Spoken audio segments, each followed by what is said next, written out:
ఇప్పుడు రాజకీయ నాయకులు చేసే హడావిడి అంతా ఇంత కాదు. ఒకసారి ఎమ్మెల్యేగా చివరికి కనీసం కార్పొరేటర్ గెలిచినా కూడా వారి స్థాయి భారీగా ఉంటుంది. మంది మార్పులు మనుషుల గణంతో పెద్దగా హడావిడి చేస్తూ ఉంటారు. వారి బంధువులు చెప్పనక్కర్లేదు. కొడుకు తన బంధువులంతా కూడా పెద్ద ఎత్తున హల్చల్ చేస్తూ ఒక చిన్న కార్పొరేటర్ అన్నా కూడా భారీ ఎత్తున అనుచర గాలిని పోగేసుకొని విధుల వెంట వెళ్తూ ఉంటారు. కానీ ఒక మాజీ సీఎం మనవడై ఉండి ఒక వాచ్మెన్గా పనిచేస్తూ ఉన్న దామోదరం సంజీవయ్య గారి మనవడు బస్ మనతో ఉన్నాడు. అసలు మాట్లాడే ప్రయత్నం చేద్దాం. అసలు ఏమిటి అంతరంగం అనేది, ఎందుకు అసలు వాచ్మెన్గా ఒక సెక్యూరిటీ గార్డ్గా స్థిరపడాల్సి వచ్చింది, ఒక సీఎం మనవడై ఉండి ఆ స్థాయి ఎందుకు రాజకీయాల్లో కొనసాగలేకపోయారు అనేది కూడా అసలు మనం శ్రీధర్ గాంధీ మాట్లాడే ప్రయత్నం చేద్దాం. ఒకసారి చెప్పండి, మీరు ఒక మాజీ సీఎం మనవడు, అందులో దామోదరం సంజీవయ్య అంటే 2 రాష్ట్రాలు పేరెన్నికగా రాజకీయ నాయకుడు, కానీ మీరు ఒక సాధారణ వాచ్మెన్గా సెక్యూరిటీ గార్డ్గా కొనసాగుతున్నారు. ఏంటి సార్ రీజన్? అంతే సార్, మా పెద్దలు అట్లా సింపుల్గానే కష్టం చేసుకొని తినేది ఎట్లా అలవాటు చేసినారు. మనకి ఇంకేం హంగు ఆర్బాటాలు ఏం లేదు, కష్టపడుతున్నాను తింటున్నాను అంతే. అంటే ఇప్పట్లో ఒక రాజకీయ నాయకుడు అంటే కనీసం ఒక 100 మంది వెంటేసుకోవడం రావడము, లేదా మంది మార్పులంగా అనుచరగడంతో భారీ ఎత్తున హంగామా క్రియేట్ చేస్తూ ఉంటారు. కానీ మీరు చూసే మాత్రం చిన్న ఇంట్లో ఉంటూ ఒక సెక్యూరిటీ గార్డ్గా కూడా విధులు చేస్తున్నారు. మీకు ఇది ఎలా అనిపిస్తుంది?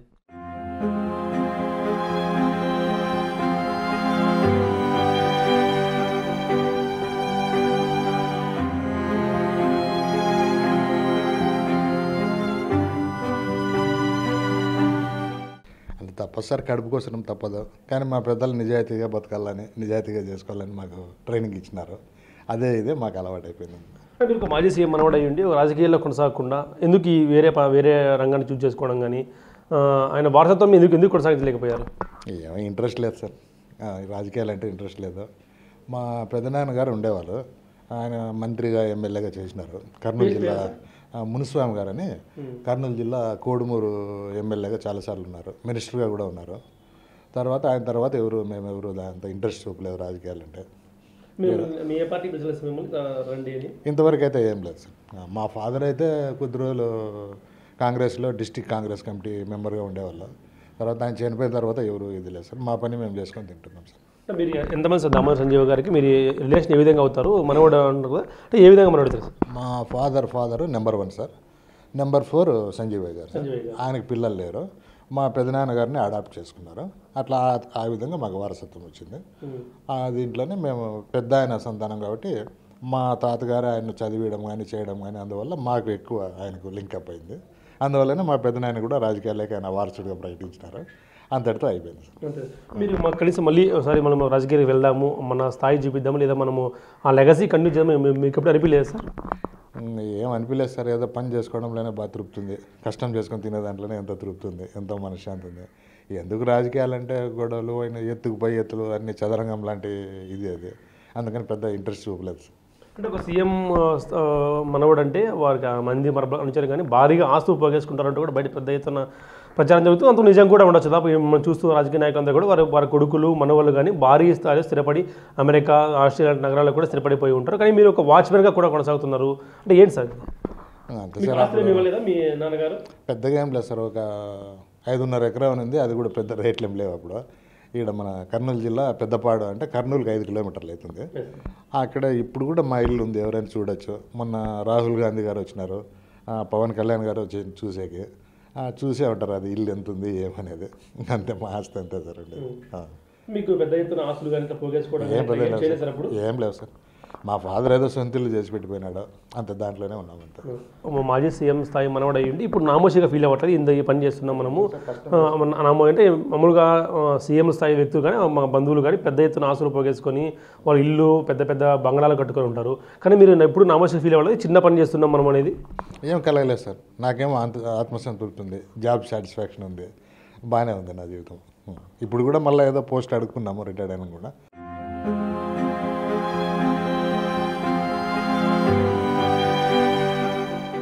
వాళ్ళు చూస్తామన్నారు, ఇంకో 1-2 నెలలు వెయిట్ చేసి, లేదంటే నేను వేరే జాబ్ ఏదైనా చూసుకుంటాను ప్రైవేట్లో. మీకు ఎలా గడిచేసే కుటుంబం విన్నా, మీకు ఇంత పెద్ద కుటుంబం, ఇంత పెద్ద స్థాయి ఉన్న వ్యక్తులు మీకు ఎప్పుడు కానీ ఇంత పెద్ద స్థాయి మాది, ఇలా జాబ్ చేస్తున్నాం ఏంది మీరు ఎప్పుడు అనిపించలేదు సార్? మీకు ఏం అనిపించలేదు సార్. ఆ రోజు కడుపు కాలింది, పోయినాను జాబ్కు, అంతే, చాలా హ్యాపీగానే ఉన్నాను. జాబ్ సాటిస్ఫాక్షన్ అయితే ఉంది. మీకు ఎప్పుడు రాజకీయం రావాలని మళ్ళీ మరొకసారి రావాలని అనిపించింది ఇప్పటికి కూడా? ఇంతవరకు అయితే ఏం అనిపించలేదు సార్, బాగానే ఉంది, హ్యాపీగానే ఉన్నాను. ఎందుకంటే రాజకీయం అంటే అదంతా ఇదే సార్, ఎత్తుకుపోయి ఎత్తులు అన్నీ ఉంటాయి, ఎందుకు మనకు ప్రశాంతంగా ఉందామనే ఇది కూడా ఒకటి ఉంది నాకు. చాలా బాగానే ఉంది జీవితం. అంటే మీ తాతగారు భార్య ఒక ముఖ్యమంత్రి, మరో అందులో పీసీసీ అధ్యక్షుడిగా పనిచేశారు, రాష్ట్ర ఉమ్మడి ఆంధ్రప్రదేశ్కు పీసీసీ అధ్యక్షుడిగా పనిచేశారు. అనేక పదవులు, మీకు పదవులు కొత్త కాదు. కాకపోతే ఇంత చిన్న స్థాయిలో చిన్న ఇల్లులో నివాసం ఉండడం కానీ ఇవన్నీ మీకు ఎలా అనిపిస్తుంది? నాకేం అనిపించలేదు సార్, బాగానే తృప్తిగానే ఉన్నాను. చాలా కష్టపడితేనే మనకు, కష్టపడి తినేది నాకు బాగా ఆత్మసంతృప్తి ఉంది. ఎందుకు పెద్ద పెద్ద అమౌంట్లు పెట్టుకొని అవన్నీ ఎందుకు, పెద్ద పెద్ద ఆస్తులు ఎందుకు, ఉన్న చిన్న దాంట్లోనే తృప్తిగా బాగానే ఉంది నాకు. నేను హ్యాపీగానే ఉన్నాను. మీ మొత్తం కుటుంబ నేపథ్యం చెప్పండి సార్. మీ పిల్లలు ఇప్పుడు ఏం చేస్తున్నారు? ఎంతమంది పిల్లలు మీకు అయితే మీ ఎవరైతే దమ్మన్ సంజీవయ్య గారికి వారసత్వంగా వచ్చిన వాళ్ళంతా ఇప్పుడు ఎక్కడ నివాసమంటారు వాళ్ళంతా? వాళ్ళు మొత్తం 4 అన్నదమ్ములు సార్ సంజీవయ్య గారు వాళ్ళు. మీ తాతగారు పెద్ద ఆయన మా ఫాదర్ ఆయన కాలం చెందినారు. వాళ్ళు ఇప్పుడు 4 లేరులేండి. ఒక ఆయన వారసులు హైదరాబాద్లోనే ఉన్నారు సార్. ఒక ఆయన వారసులు ఇక్కడ కర్నూలులో ఉన్నారు కొంతమంది. అదే రాధాకృష్ణ గారు అని ఒకసారి వీళ్ళు బీబీసీ వాళ్ళు కూడా ఇంటర్వ్యూ చేసినారు ఆయన. వాళ్ళంతా మా అన్నదమ్ములే, పెద్ద కనెక్షన్స్ అయితే లేవు. ఏదో మెయిన్ ఏదో సందర్భాలు ఫంక్షన్లు ఉంటే కలుసుకుంటాం, లేదంటే లేదు. మీకు ఎలా ఉంది సార్? మీకు ఎంతమంది సార్ మీ పిల్లలు?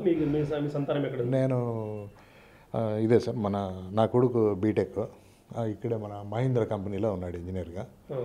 అంతే సార్, ఒక్కడే కొడుకు. మీ పిల్లలకు కూడా పిల్లలు సార్, ఇంత పెద్ద మా వంశం మాది, రాజకీయ చరిత్ర వంశం మాది, మీకు ఎప్పుడే కానీ పిల్లలకు కూడా ఈ ఆలోచన కలగలేదా? ఆ రోజు ఆర్టీవీ వాళ్ళు ఇంటర్వ్యూ చేసింటేనే మాకు మర్యాద పోయినట్లుంది, మా నాయన ఇంటర్వ్యూ ఇచ్చినాడు అని చెప్పి ఫీల్ అయినాడు ఆవిడ. నేను వర్ణాంతర వివాహం సార్, నా భార్య వాళ్ళు రెడ్డి కమ్యూనిటీ, నేను లవ్ మ్యారేజ్ చేసుకున్నాను. అది మీ పిల్లలకు కలిగిందా రాజకీయాలకు వెళ్దాము అనిపించిందా సార్? వాడు అయితే అప్పుడప్పుడు తిరుగుతుంటాడు సార్, నేను వద్దంటాను. అదే జగన్ గారి దగ్గర పోవడము, ఆ ఫోటోలు దిగడము, అది ఇది ఉన్నాయి కొన్ని. నేను వద్దంటాను, వద్దరం మనకు పని చేసుకుని తింటే చాలు, ఏం వద్దామని అంటున్నాను. ఎందుకంటే మన దగ్గర పెట్టుబడులు ఉండాలా, డబ్బులు ఉండాలా. డబ్బులు అంటే పదవులు వస్తాయి, ఇప్పుడంతా కొనే పనే కదా. అట్లా అందుకని పెద్ద ఇదేం లేదు సార్, నేను వద్దంటాను మా వాడిని.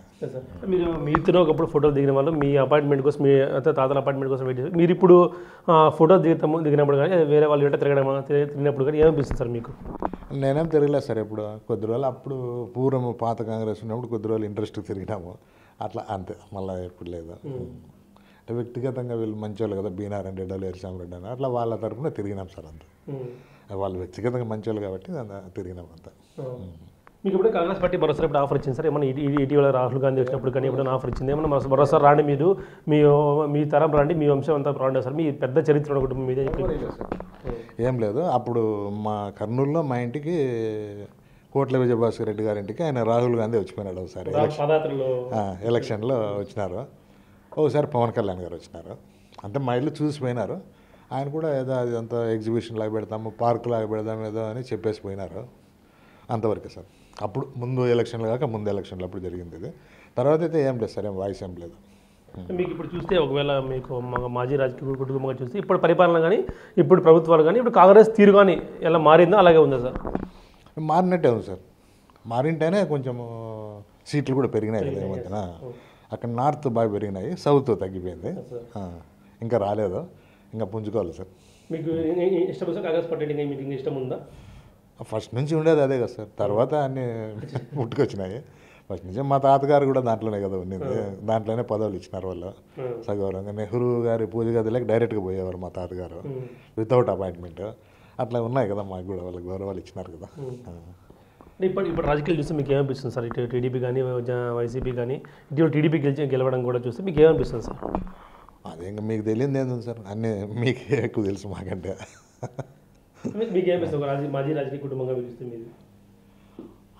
ఏమి ఇప్పుడు ఈ మధ్య నాకు ఆ రాజకీయాల్లో జోక్యం చేసుకోవడం కూడా టైం లేదు సార్. డ్యూటీకి పోవడమా రావడమా ఇదే సరిపోయింది. మీకు నైట్ వాచ్గా పనిచేస్తూ ఉంటారు మీరు? అవును సార్. మీకు ఎప్పుడే కానీ ఈ థాట్స్ రావడం మీకు నేనేంది నైట్ వాచ్గా పనిచేయడం అనేది? ఫస్ట్లో జాయిన్ అయిన ఒక వారం రోజులు వచ్చినాయి సార్, తర్వాత మర్చిపోయి. నాకు బాగా జాబ్ సాటిస్ఫాక్షన్ ఉంది, అందులో నాకు ఈ సౌండ్స్ పొల్యూషన్స్ అంటే పడవు. మాకు నైట్ షిఫ్ట్లు ఎక్కువ ఉంటాయి, అట్లా హాయిగా ప్రశాంతంగానే పొద్దుపోతుంది నాకు. ఇప్పుడు రిటైర్మెంట్ అయ్యారు మీరు ఇప్పుడు రీసెంట్గాను. ఇప్పుడు రిటైర్మెంట్ ప్లాన్స్ మరి మరొకసారి ఏమన్నా కొడుమూరులో, ఎందుకంటే కొడుమూరు అనేది ఒక ఎస్సీ రిజర్వ్ నియోజకవర్గము మారింది. మా కర్నూలులో ఉన్నాయి, అనంతపూర్లో కూడా ఎస్సీ వర్గాలు ఉన్నాయి. మీ అంతా కూడా మీరు పుట్టిపెరిగి ఇక్కడే. మళ్ళీ ఒకసారి ఏమన్నా రాజకీయ ప్రారంభించే అవకాశం ఉందా ఇప్పుడు ఏమన్నా? ఇప్పుడు ఆయన మా బ్రదర్ కానీ ఉన్నాడు సార్ కర్నూలులో, రాధాకృష్ణ అని. ఆయన అయితే రాజకీయాల్లో ఉన్నాడు, కాంగ్రెస్ పార్టీలోనే ఉన్నాడు. మొన్న ఫార్మాలిటీ కూడా ఊరికే నిలబడి, ఎట్లా రాదు కదా కాంగ్రెస్ కూడా, ఊరికే నిలబడి అట్లా పేరు తెచ్చుకున్నాడు. వాళ్ళు ఏమన్నా చెప్పలేము సార్. మీ వైపు నుంచి ఇప్పుడు మా పెదనాయన కూడా మాజీ మంత్రి అన్నీ ఉన్నాయి, వాళ్ళ పిల్లలు కూడా ఉన్నారు, హైదరాబాద్లో ఉన్నారు. వాళ్ళు కూడా ఏమంత ఇంట్రెస్ట్ లేరు రాజకీయాల్లో. మీరు సార్? నాకైతే ఏం పెద్దగా ఇంట్రెస్ట్ లేదు సార్. ఇప్పుడు జీవితం అంతా జీవితం, ఎందుకంటే మన దగ్గర ఏం పెద్ద డబ్బు లేదు.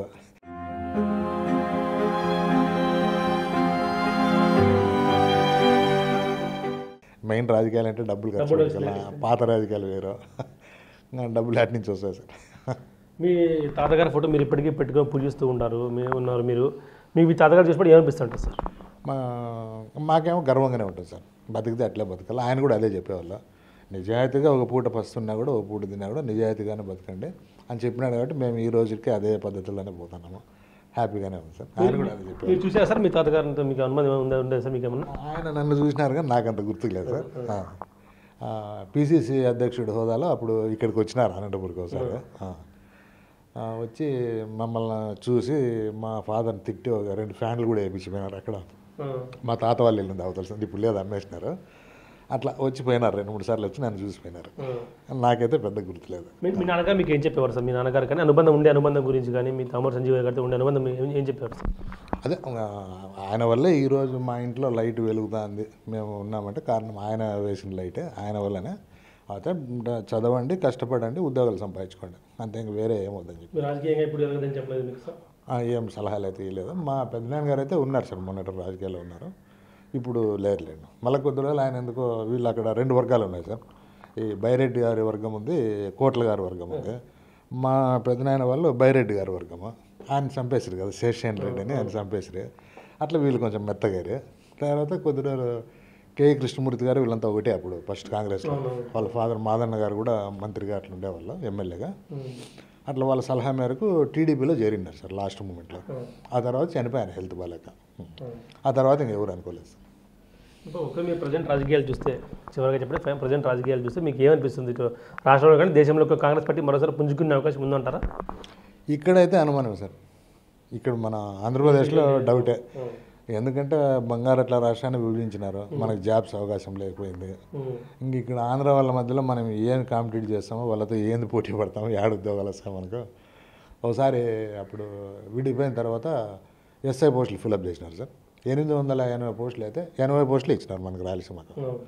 అట్లా ఉంటుంది అది, ఎందుకంటే అక్కడ అన్నీ భారీగానే ఉంటాయి. వాళ్ళు ఒక పంట వరదల్లో పోయినా 3 పంటలు ఉంటాయి వాళ్ళకి. ఇక్కడ ఏంది పండితే చిన్నకే పంటలు, లేకపోతే లేదు. దేశంలో పరిస్థితి, కాంగ్రెస్ పరిస్థితి దేశంలో పుంజుకున్నట్టే సార్, పుంజుకున్నట్టే బాగానే ఉంది ఇప్పుడు పరిస్థితి. బాగానే, మొన్న సీట్లు బాగా ఎక్కువ వచ్చినాయి కదా. అధికారులకు వచ్చే అవకాశం ఉందంటారు కాంగ్రెస్ పార్టీ నెక్స్ట్కి ఏమన్నా కానీ? నెక్స్ట్కు అవకాశం ఉంది సార్, రాహుల్ గాంధీ గారి నాయకత్వంలో ఖచ్చితంగా ఉంది సార్. ఇక్కడ ఏమో డౌటే కానీ చెప్పలేను, కానీ ఆంధ్రాలో నెక్స్ట్ అయితే అధికారంలోకి వచ్చే ఆస్కారం ఉంది. ఇప్పుడే వచ్చేది ఉంది, అది ఏదో కొంచెం మీకు కూడా తెలిసిందే కదా, అంత అది ఇట్లా ఇది ఇట్లా అంటారు కదా, అదే మిస్ అయిపోయింది. 100% ఉంది సార్. అంటే నిజాయితీగా ఎలక్షన్లు జరిగితే 100% వచ్చే ఆస్కారం ఉంది.